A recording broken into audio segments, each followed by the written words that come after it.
Why does grief feel so heavy? Let's talk about it. Let's get into it. Let's get into it. A lot of people talk to me all the time and they're like, I don't know if I can do this.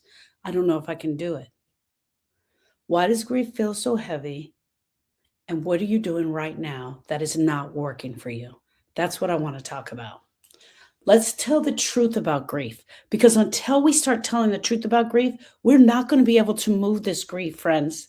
You're not going to get it to move. You're not going to get it to budge. Not the cleaned up version. I'm not giving you a neat, cleaned up version. I want to talk about the truth, the ugliness in grief. Not the version that people post online. You know, all those beautiful quotes that encourage you to keep going. That's not the version I'm talking about. I'm talking about the real one. I'm talking about ugly grief. How you can't get out of bed every morning. How you sit in bed and cry and cry and cry. Look, here's the deal. I don't need to sit here and go, this is what grief feels like. This is what it feels like. This is how your heart's going to feel, because you already know. And because I've done that for the last 18 years. Now it's about moving this grief. Grief does not just hurt your heart. It takes over your entire body. I say this over and over again, but I don't think you guys are really getting it. Your breathing changes.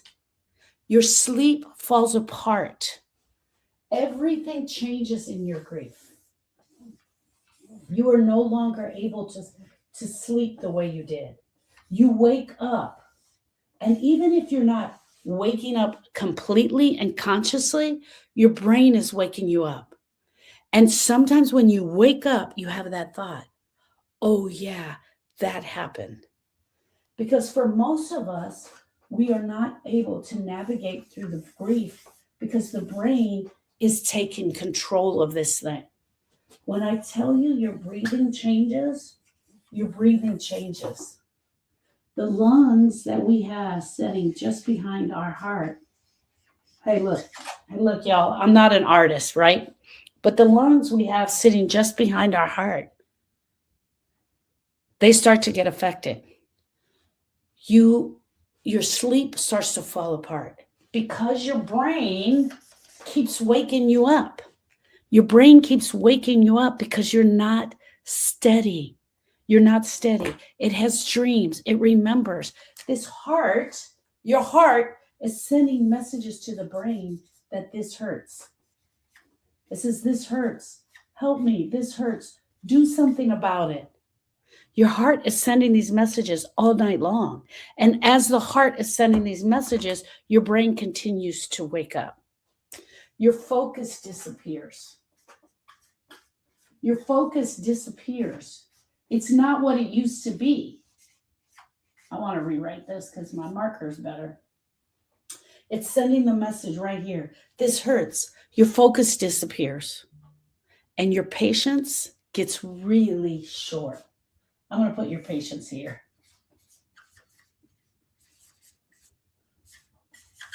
Your patience gets really short. It shorts. It gets thin. You don't have the energy you used to have. Some days, brushing your teeth feels like climbing a mountain. Some days, brushing your hair, you just pull it up in a bun. And you have no idea why. Here's what I want to tell you. There's nothing wrong with you.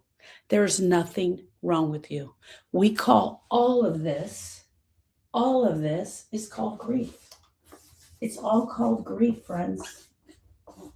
It's all grief. However it is showing up for you. Nothing is wrong with you. You are grieving. Let me ask you a question.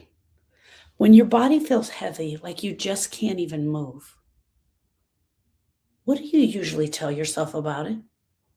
When you get up and you're having a really heavy grief day, what do you tell yourself?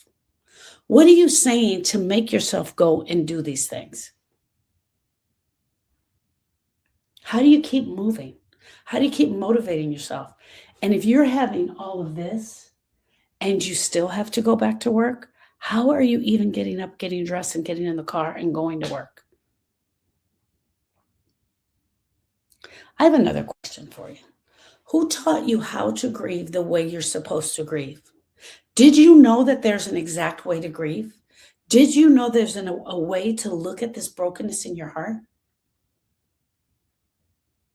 Who taught you how to grieve?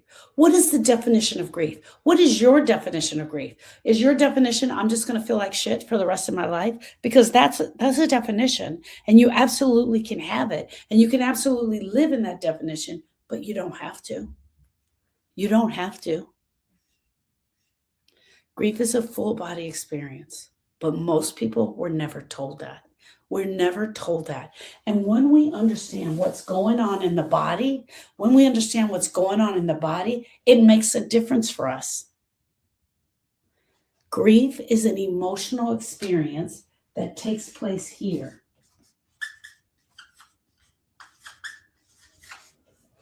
It's an emotional experience that takes place here. It is not taking place in the brain. What is taking place here is sadness. What's taking place here is tears.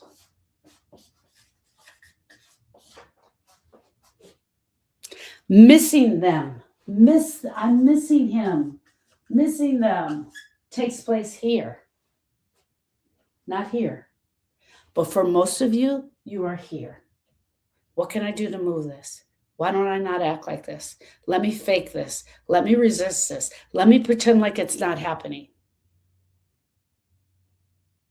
For most of us, our explanation of grief is incomplete. We don't have all the tools that we need. Grief lives in your chest. It's heavy. It makes you want to lean forward. Grief is in your stomach. We know that it's in your stomach because your stomach sits right up, your heart sits right above your stomach. So we know your stomach feels it. It's in your shoulders where they lean forward, where you kind of go humped over. It's in your throat. Grief changes how safe you feel. It changes how safe you feel in your body.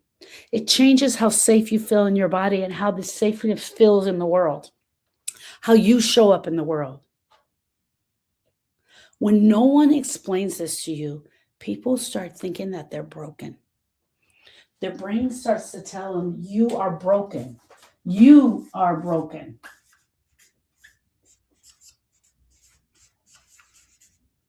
The brain starts telling you that because it doesn't know what else to do. So it's like, you're never going to understand this. You're never going to feel this way. You will be like this for the rest of your life. For the rest of your life.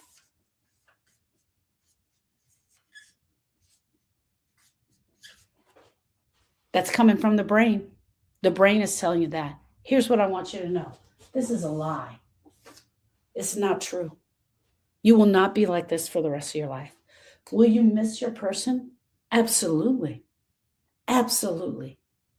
I miss Sharon every single day. I wish she was here. But I don't have the pain that's associated with the grief. How many of your current symptoms makes more sense when you look at grief as a full body experience? When you see this definition that I put down here, how many of you are going, oh my gosh, she's right, that makes sense? It does make sense when you see the full picture, when you see it all together. What would change if you stopped treating this like your life sentence? What would change if you started really treating it as an emotional issue and started learning how to process it? What would happen for you if you stopped resisting?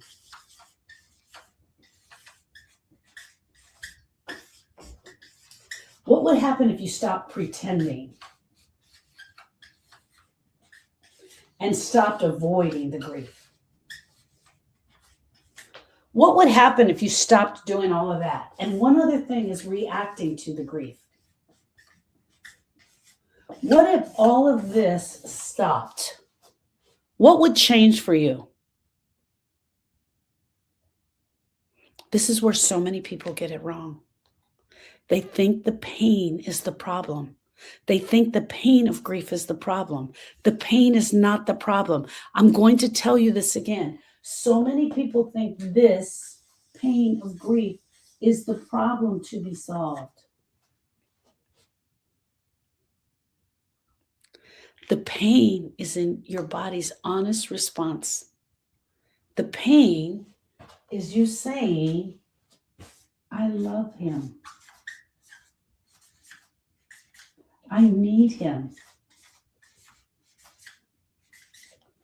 I am him. I am from him. He was my life. How do I do this without him? That's the pain. The pain is you telling the truth, but it hurts so bad right there. We don't do that. We pull back. We go sit on the couch. We cry. We stop showing up in the world. You pull back because your nervous system is saying something important is missing. Something important is missing. Alert, alert, alert. Your pain is not asking to be fixed. Your pain is asking to be felt. Your pain is your grief. The pain happens in your heart, and it is demanding that you feel it, that you honor your person by grieving him the way that it should be done. You honor your person by grieving him respectfully.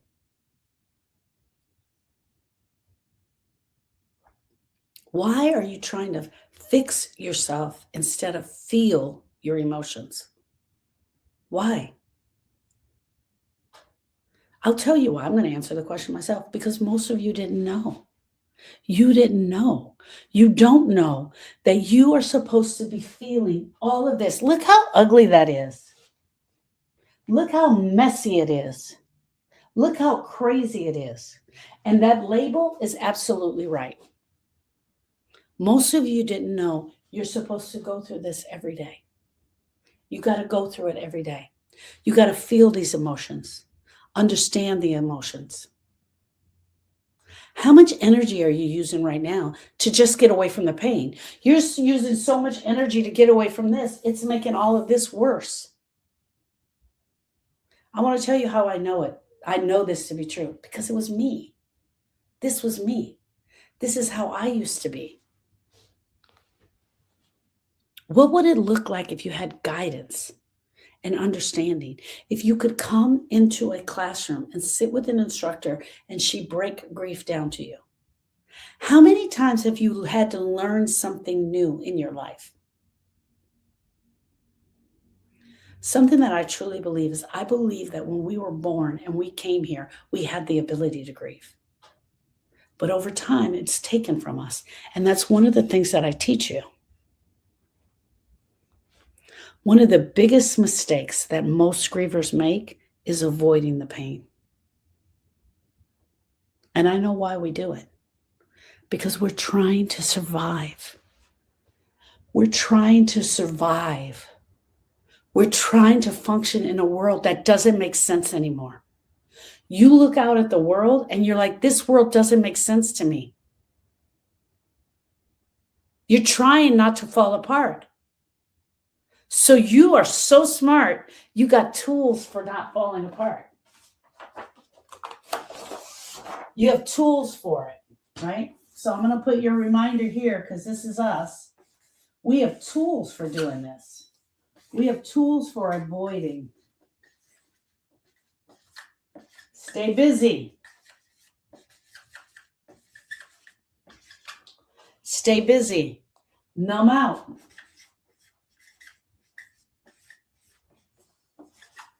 We stay busy. We numb out. We scroll. We stay busy. We numb out. We scroll. You fake it by smiling. Yeah. Mm. And you lie and say you're fine.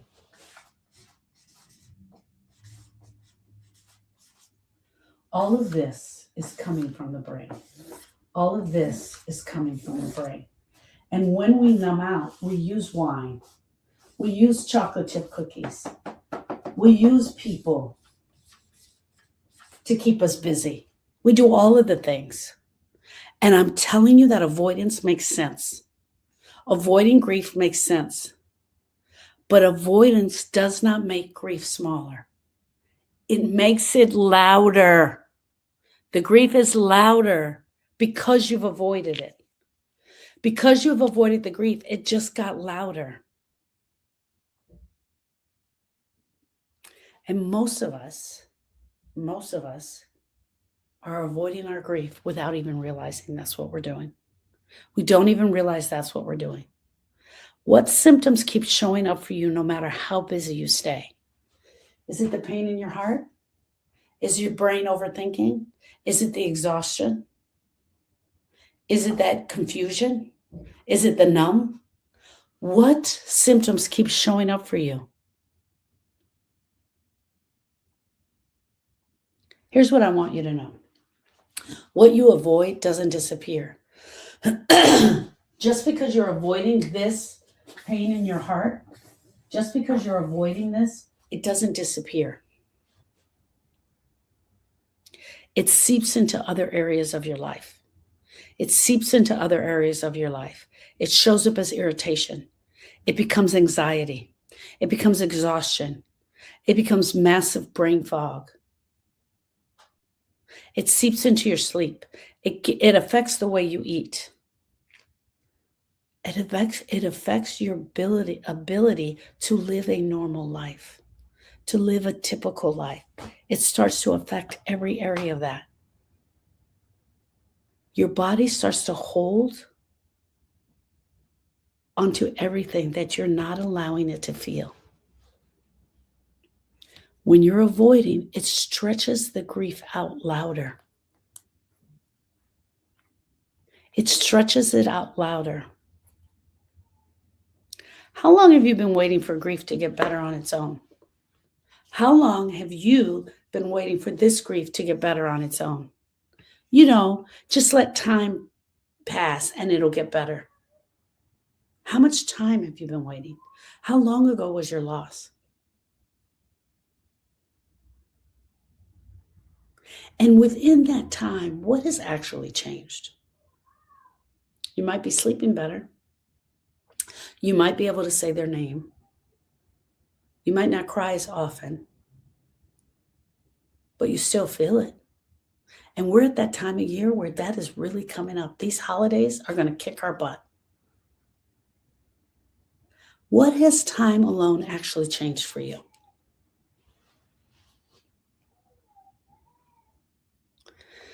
What if you had a structured way to deal with this? What if you absolutely knew what you were dealing with? What if you absolutely had the breakdown of what you're dealing with? What would that look like for you? How would it change your life to move beyond this grief? How would your life change if you could move beyond this pain? Here's the truth that most people don't want to hear. The pain that you are avoiding is the doorway to healing. You've got to walk through it. Everybody has to walk through the door. Everybody has to open the door. And it's marked healing. And I can't march in there for you. You got to open the door. You got to walk through. There are times over and over again where people say, hey, can you call my neighbor? Her husband just died. No. She got to walk through the door. She has to call me because then I know that that's what she wants. I know that that's what she's looking for. The pain that you're avoiding is the doorway to moving it. It doesn't happen all at once. It is not dramatic. It's not this dramatic event that you're just going to fall out and all of a sudden the pain is going to leave you. It's not going to leave you by falling apart. It's small, intentional action steps. It is the action steps that you, the griever, take within time as you're waiting that makes the difference. Watching this YouTube is an action step. Being willing to do the work is an action step. You cannot heal what you are refusing to feel. This is not about moving on. It never was. I never said you need to move on. And I never will say that because you don't. You don't move on. You move with. You move with the grief. And eventually what starts to happen is it starts to shift. And it starts to open up. You step into it. You 100% step into it and you go right through the center, through the heart. What scares you the most about feeling your pain right now? What scares you the most? Is it the unknown? Is it that you're going to fall down into a fetal position and never get up again?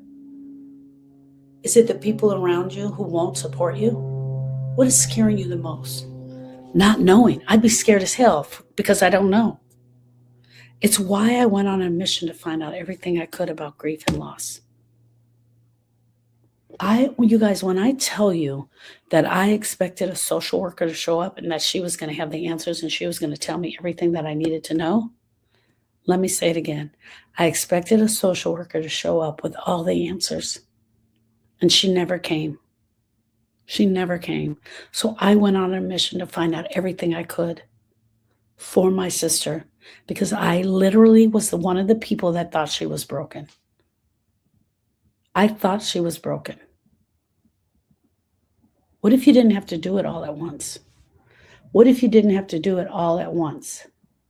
What if you could do it little bits and pieces at a time? What if learning it made a big difference to you? Avoidance is really sneaky. It's really sneaky. It looks like you're staying busy and you're just staying in front of the grief. It looks like staying busy and over-functioning. Avoidance looks like you're taking care of everyone else. You're making sure their grief is okay. You're making sure everyone is okay, but you're avoiding your own grief. I know that you're pretending you're okay. I know that you're pretending you're okay. So people can stop asking you. They can stop asking you about the grief.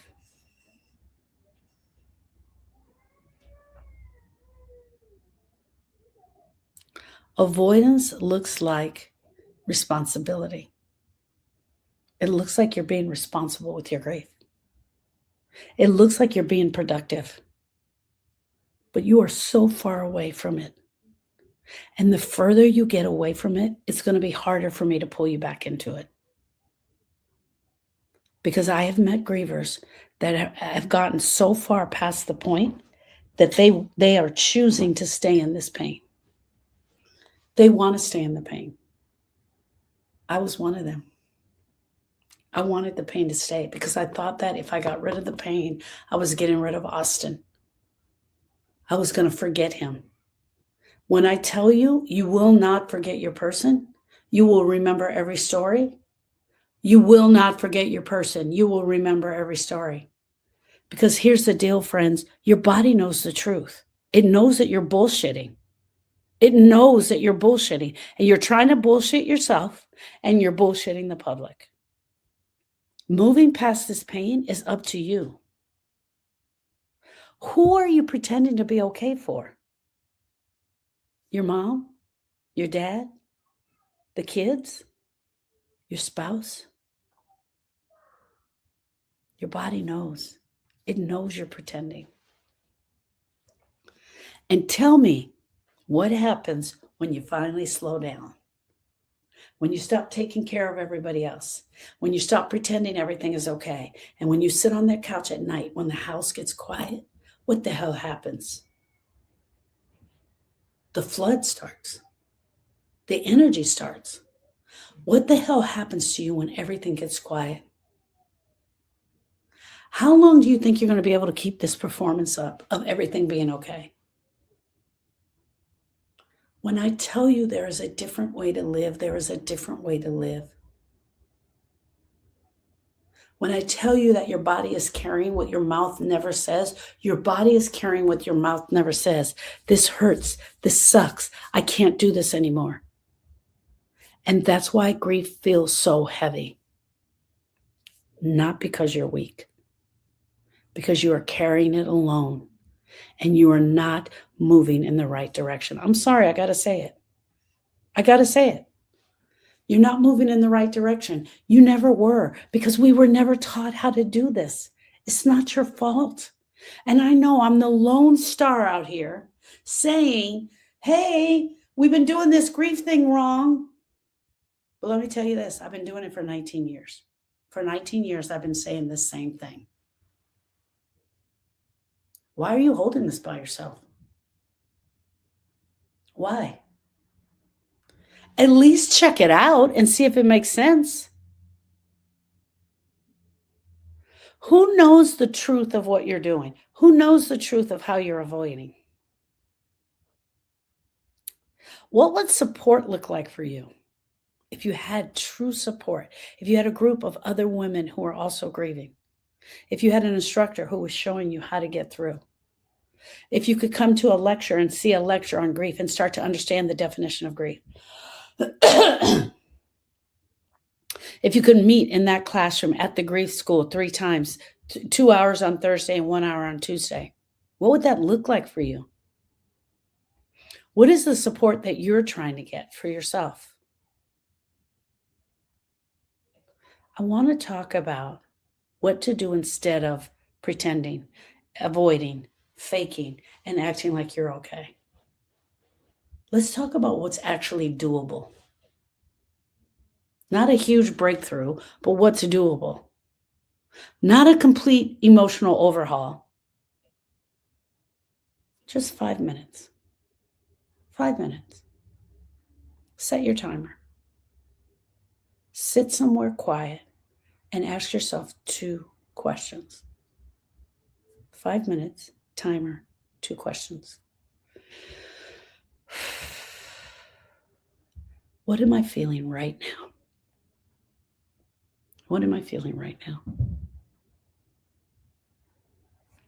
Put your hand on your heart. You know the answer. I believe everyone always knows the answer. They know the good that they ought to do. They know what they should be doing. What am I feeling right now? And where do I feel this in my body? Where do you feel it? In your shoulders, in your chest, in your stomach, in your back, in your face? Name it, feel it, allow it. 5 minutes. When everybody goes to sleep and you sit on that couch and you normally break down, do this instead. Start allowing the emotions to be there. That's it. Allowing the emotions to be there is going to change the way you're grieving. Even if it's painful, even if the emotion that you're feeling is so devastating, you don't think you can allow it in. 5 minutes. 1 minute just to let the emotion in. The other 5 minutes was getting set. The other 4 minutes was getting set up. When was the last time you had intentionally sat with your grief? When was the last time you sat with your grief? What comes up for you when you start to slow down? What is the thing that's coming up for you when you start to slow down? Listen to me when I tell you this. There is a way through this pain, and you've got to slow down. You've got to go at it intentionally. Not this haphazard way you've been going at it. What would happen if you had someone to help you? What difference would it make? I'm not here to fix you because you're not broken. And you are not here to fix anything. You are simply here to analyze. You are here to analyze. You are here to notice. This is how grief starts to move in our body. We start to get it moving. We start to move it. And as we start to move it, other grief shows up. And then we move that and we talk about it. And we examine it. We look at it. We turn it upside down.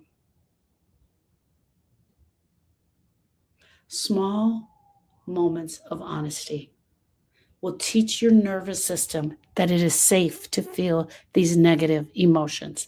I'm going to say that again for the people in the back so everybody hears it.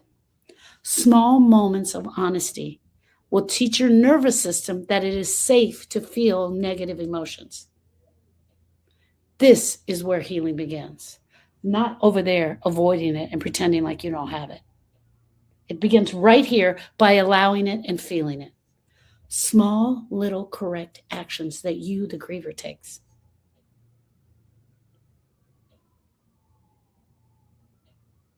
What if healing was not about effort? but about learning how to feel it? What if healing was not about effort, but learning how to feel it? The effort to avoid, the effort to stay away, but learning how to feel it, the action steps. What would change if you stopped running from these emotions? Man, it'd be huge. When I want you to hear this, okay? And this is, I'm going to be closing up. Your grief is not asking you to disappear.